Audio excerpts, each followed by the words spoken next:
Reprendre le contrôle. Le bonheur de ta vie dépend de la qualité de tes pensées. Marc Aurèle. Chaque matin, tu ouvres les yeux dans un monde qui cherche à capter ton attention. Notifications, obligations, pression, comparaison. Avant même d'avoir posé un pied au sol, ton esprit peut déjà être envahi. Mais les stoïciens nous rappellent une vérité intemporelle. Tu ne contrôles pas les événements. Tu contrôles ton jugement sur ces événements. Et c'est là que tout commence. Le matin n'est pas simplement un moment de transition entre le sommeil et l'activité. C'est une frontière sacrée. C'est l'instant où tu décides, vas-tu subir la journée ou la gouverner? Aujourd'hui, nous allons explorer 10 pratiques stoïciennes puissantes. Pas comme une liste de tâches, mais comme un entraînement de l'âme. Chapitre 1. Clarifier ton rôle dans le monde. Les stoïciens croyaient que chaque être humain a une fonction. Comme l'œil est fait pour voir, comme le cœur est fait pour battre, l'homme est fait pour agir avec vertu. Se lever devient difficile lorsque la vie manque de direction. Mais lorsque ton existence est alignée avec un sens, le réveil devient un appel. Prends quelques minutes chaque matin pour te rappeler pourquoi je fais ce que je fais, qui suis-je en train de devenir, quel type d'homme ou de femme est-ce que je choisis d'incarner aujourd'hui. Marc Aurèle écrivait « Au lever du jour, dis-toi, je vais rencontrer des gens ingrats, arrogants, égoïstes, mais ils sont mes semblables. » Il se préparait mentalement à son rôle. Toi aussi, tu as un rôle.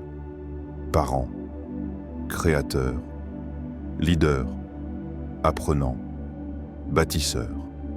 Chaque matin est une répétition générale de ta destinée. Chapitre 2. Préparer la victoire la veille, le stoïcien pense en amont. Il comprend que la discipline ne commence pas au réveil, mais dans les décisions silencieuses prises la veille. Le soir, demande-toi, quelles sont mes 3 priorités essentielles pour demain? Pas 10, pas une liste infinie. 3. La clarté réduit l'anxiété. L'intention élimine l'agitation. Puis, crée un environnement favorable. Éloigne ton téléphone. Réduis la lumière, respire profondément. Laisse ton esprit ralentir. Un esprit apaisé s'endort plus vite. Un sommeil profond crée un réveil puissant. La victoire du matin est préparée dans le silence du soir. Chapitre 3. Gagner la première bataille. La première bataille de la journée se joue en quelques secondes. Le réveil sonne. Ton esprit cherche le confort. Ton corps réclame encore quelques minutes. C'est ici que ton caractère se révèle. Le stoïcien comprend que la facilité immédiate crée la faiblesse à long terme. Place ton réveil loin du lit. Force-toi à te lever physiquement. Ce petit acte est plus qu'un geste. C'est une déclaration. Je choisis l'effort plutôt que l'inertie. Chaque fois que tu te lèves sans négocier, tu renforces ton autorité intérieure. Chapitre 4. Protéger ton attention, la première heure définit l'énergie des suivantes. Si tu ouvres immédiatement ton téléphone, tu entres dans un mode réactif. Tu réponds au monde, au lieu de créer ton monde. Offre-toi 1 heure sans écran. Lis quelques pages d'un texte profond. Écris dans un journal. Médite. Observe la lumière du matin. Cette heure devient un sanctuaire. Épictète disait « Ce ne sont pas les choses qui nous troublent, mais les opinions que nous en avons. » Donne à ton esprit le temps de former ses propres pensées avant d'absorber celles des autres. Chapitre 5. Se lever à heure fixe. La stabilité intérieure. La constance forge la force. Se lever à la même heure chaque jour régule ton corps, mais surtout ton esprit. La discipline crée la liberté. Lorsque tu maîtrises ton réveil, tu maîtrises ton rythme. Le monde extérieur est imprévisible, mais ton lever peut être stable. Cette stabilité devient un ancrage, un point fixe dans le chaos. Chapitre 6. Cultiver la compassion stoïcienne. La discipline n'est pas brutalité. Il y aura des matins difficiles, des nuits courtes, des moments de fatigue. Le stoïcisme n'est pas une quête de perfection, c'est une quête de progression. Si tu échoues, ne te juge pas avec dureté. Observe, comprends, ajuste. Marc Aurèle se rappelait sans cesse « Tu es un homme ». Accepte ta nature humaine, mais ne l'utilise pas comme excuse pour abandonner. Chaque jour est une nouvelle opportunité. Chapitre 7. Les petites victoires invisibles. Faire son lit, ranger son bureau, boire un verre d'eau dès le réveil. Ces gestes semblent insignifiants. Ils ne le sont pas.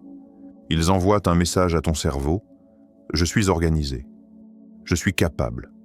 Je suis en contrôle. Les grandes transformations ne sont que l'accumulation de petites décisions invisibles. Un caractère solide se construit dans les détails. Chapitre 8. Memento mori. Vivre avec la conscience du temps. Chaque matin est un jour en moins. Cette pensée peut effrayer, mais elle peut aussi libérer.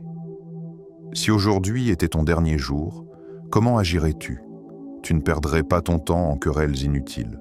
Tu ne procrastinerais pas sur l'essentiel. La conscience de la fin rend chaque instant précieux. Les stoïciens ne méditaient pas sur la mort pour devenir sombre, mais pour devenir présent. Le matin devient alors sacré, un cadeau fragile. Chapitre 9. Visualisation négative. Renforcer l'esprit. Imagine brièvement les difficultés possibles de la journée, un retard, une critique, un échec. Puis demande-toi, comment un esprit stoïcien réagirait-il ? Calmement, avec dignité, avec maîtrise. Cette préparation mentale réduit le choc émotionnel. Tu n'es plus surpris par l'adversité. Tu l'as déjà envisagé et paradoxalement, tu apprécies davantage ce que tu as. Chapitre 10. Gratitude. Sceller la journée. Le soir, écris 3 choses pour lesquelles tu es reconnaissant. Même les plus simples. Un sourire, un moment de calme, un progrès discret. La gratitude transforme la perception. Elle entraîne ton esprit à chercher l'abondance plutôt que le manque. Un esprit reconnaissant s'endort paisiblement. Un esprit paisible se réveille fort. Conclusion. Le matin comme art de vivre. Ces 10 pratiques ne sont pas des règles rigides.